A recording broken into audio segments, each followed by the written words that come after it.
Հատուկ քննչական ծառայության կարծիքով ազգային ժողովի անվտանգությունն ապահովող Կարեն Հայրապետյանը Ամեկ+-ի լրագրող Մարինե Խաչատրյանին չի ծեծել, չի խոչընդոտել նրա մասնագիտական գործունեությունը, նրա գույքը դիտավորությամբ կամ անզգուշորեն չի վնասել։ Ուստի քրեական օրենսգրքի 4 հատկանիշներով հարուցված գործը կարճվել է։ Հիմնավորումը հանցակազմի բացակայությունն է։ Քննչական ծառայությունն իր հերթական խայտառակ որոշումն ընդունեց, իրական հանցագործությունը կոծկող որոշում, կարծիք հայտնեց Խոսքի ազատության պաշտպանության կոմիտեի ղեկավար Աշոտ Մելիքյանը։ Դա ամբողջովին նկարահանված է, դրված է համացանցում եւ այն մարդիկ, որոնք որ չեն հավատում, որ այստեղ հանցագործություն է եղել, պետք է մեկ անգամ եւս տեսնեն եւ իրենց հարց տան։ Էլ ինչ պետք է լինի, որ դա որակվի լրագրողական գործունեության խոչընդոտում կամ ֆիզիկական ուժի գործադրում։ Ազգային ժողովի անվտանգության ծառայության պետ Կարեն Հայրապետյանը սեպտեմբերի 9-ին ազգային ժողովի դարպասներից դուրս գալով նախ վրդովված պոկել էր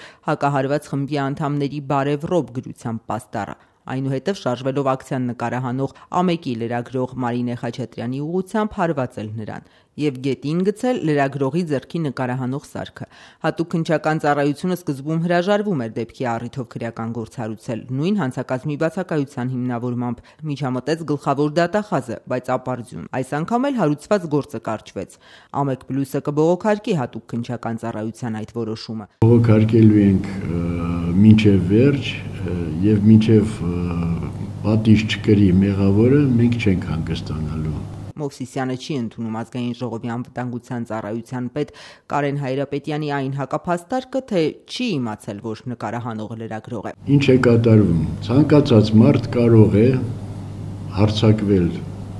անցորդի վրա, հասցնել հարված, բրդբրդել,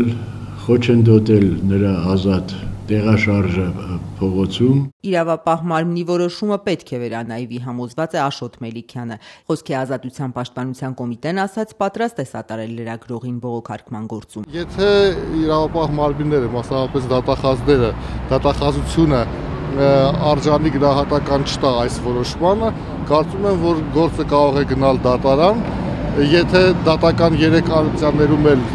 հաջողության չհասնի հեռուստաընկերությունը եւ լրագրողը, ապա գործը պետք է գնա եվրոպական դատարան։ Սա աղաղակող փաստ է եւ պետք է արժանի գնահատական ստանա։ Հայաստանում լրագրողների նկատմամբ բռնության դեպքերով մտահոգ է նաև ԵԱՀԿ մամուլի ազատության հարցերով հատուկ ներկայացուցիչ Դունյա Միատովիչը։ Դեռ սեպտեմբերի վերջին Միատովիչը Հայաստանի իշխանություններին կոչ էր արել պատասխանատվության ենթարկել լրագրողների հանդեպ ոտնձգություններ կատարած անձանց եւ վերջ դնել մեջբերում անպատժելիության մթնոլորտին։ Իրավապաշտպան Արտակ Զեյնալյանն ասաց, եթե լրագրողը Հայաստանում հաջողության չհասնի, անպայման պետք է դիմի Եվրադատարան։ Զեյնալյանը միանգամից մի քանի իրավունքի խախտում է տեսնում այս գործում։ Ես կարծում եմ այստեղ ոչ միայն բռնություն կա, այլ նաև միջամտություն խոսքի ազատության իրավունքին։ Լրագրողի ծառայական պարտականությունները կատարելուն դա խոչընդոտում է։ Եթե Հայաստանում հնարավոր չեղավ հասնել իրավունքների պաշտպանության, ապա պետք է դիմել ինչպես մարդու իրավունքների եվրոպական դատարան, այնպես էլ Հայաստանի սահմանադրական դատարան,